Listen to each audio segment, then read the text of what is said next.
আছোঁ বাবা আমি একদম 25 বছৰীয়া যিটো ৰূপালী জয়ন্তী তাৰে কামেই কৰি আছোঁ বাৰু ৰাতিপুৱা মালাকৰ ছাৰ মেধি ছাৰ দাস ছাৰক পালোঁ ছাৰ অলপ দেৰিকৈ আৰম্ভ হ'বই আমি এই বাৰ্তাটো আমাৰ শুভাকাংক্ষীখিনিক দিম কি ক'ব ছাৰ এতিয়া ৰাতিপুৱা একদম প্ৰাক্ষণত এটা শীতকালৰ এটা উজ্জ্বল ৰাতিপুৱা আৰু মই ভাবোঁ কি যে এই উজ্জ্বলতাটো আমাৰ বিগত 25 বছৰ যিটো আমি ধৰি ৰাখিবলৈ যত্ন কৰিছিলোঁ এই উজ্জ্বলতাটো আগলৈকে আৰু 25 বছৰ থাকক আৰু 100 বছৰলৈ থাকক এই মুহূৰ্তত এইটোৱে মোৰ অনুভৱ যে আমি যাতে এই যিটো এটা গতিশীল এটা আন্দোলন গ্ৰন্থ ধৰি ৰাখিব পাৰোঁ আৰু লগতে নতুন নতুন পঢ়ুৱৈ সৃষ্টিৰ জৰিয়তে অসমৰ বৌদ্ধিক সমাজক সমৃদ্ধ কৰিব পাৰোঁ সেই চেষ্টাটো প্ৰেৰণা পুথিভঁৰালে সদায় কৰোঁ বহুত ভাল লাগিল এখিনি আমাৰ দাস ছাৰ গ্ৰন্থ আন্দোলনৰ লগত এই পুথিভঁৰালৰ কেন্দ্ৰীয় এই যাতে প্ৰকল্পটো চিৰদিন জীয়াই থাকে এই শস্য পথাৰ আৰু এই পথাৰ এই সকলো জীয়াই থাকিলে ভৱিষ্যত পৃথিৱীখন বহুত সুন্দৰ হয় ছাৰ মালাকৰ ছাৰে কি ক'ব এটা শব্দত এটা লাইনত এটা বাক্যত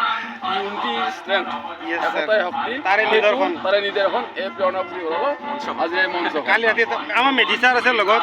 মেধি ছাৰে কি ক'ব যাত্ৰাত যিসকল লোকে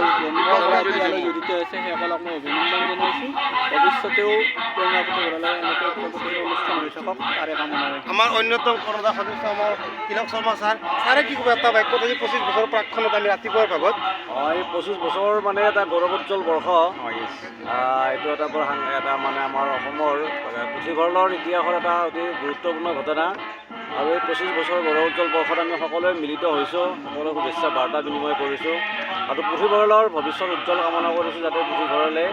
আমাৰ এই সমাজক আমাৰ এই বিশেষকৈ মানে আমাৰ পশ্চিম নলবাৰী অঞ্চলক বিদ্যাৰ ক্ষেত্ৰত জ্ঞানৰ ক্ষেত্ৰত আগবঢ়াই লৈ যাব পাৰে অশেষ ধন্যবাদ ছাৰ আমি আজি একচুৱেলি আমি ভিডিঅ'টো ফেচবুকতে দিম গোটেই ৰাইজে চাওক যে প্ৰেৰণা পুথিভঁৰালে আমিতো পিছত যোগদান 4-5 বছৰৰ মাত্ৰ ছাৰসকলে ইমান বছৰৰ পৰা Bhupen Das sir Tilak Sharma sir Malakar sir ইমান ধুনীয়াকৈ মানে শ্ৰম দি পেলাই আজি এই মঞ্চখন দেখা পাইছে আপোনালোকে আমি আচলতে গোটেই এই ভিডিঅ'টোৱে কথাখিনি পিছৰ প্ৰজন্মত ৰাখি দিব বিচাৰিছোঁ যে এই নৰা কাটি এই নৰা চাল চিয়াই ইমান ধুনীয়া মঞ্চখন মানে মুকলি আপোনালোকে যিকেইজনে আহে এতিয়া দেখা হ'ব বাবুৰ কেমেৰাত দেখাই দিছে গতিকে আমি আশা কৰিম যে প্ৰকৃতিৰ মঞ্চ খোলা মঞ্চ ৰ'দ পাব আপোনালোকে বতাহ পাব আৰু মালাকৰ ছাৰ সঁচা তেখেতে প্ৰধান যোদ্ধা বুলি ক'লে ভুল হ'ব